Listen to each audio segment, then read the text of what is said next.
আসসালামু আলাইকুম। একটা ভিডিও শেয়ার করছি।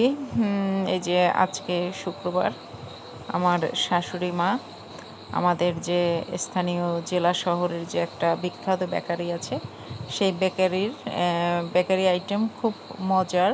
এই যে আমার ছেলে খাচ্ছে। আমার শাশুড়ি মা প্রতি সপ্তাহেই 2 থেকে 3 কেজি বিস্কুট পাঠায় তার নাতি নাতনিদের জন্য। তো আমি এই যে আজকে 2 কেজি পাঠালো, আর সাথে পাঠালো কিছু মিষ্টি আলু, মাটির চুলায় পোড়া মিষ্টি আলু। এই যে আমি এই বয়মগুলোয় রেখে দিই, আর বড় ডাব্বায় বাকিগুলো রেখে দিই। এই বয়মের এগুলো শেষ হয়, এরপর আবার ডাব্বা থেকে বয়মে আনা হয়। তো এই বিস্কিটগুলো খেতে খুব ভালো লাগে, মুখে দিলে একেবারে মিলিয়ে যায় মুখের মধ্যে আর কি।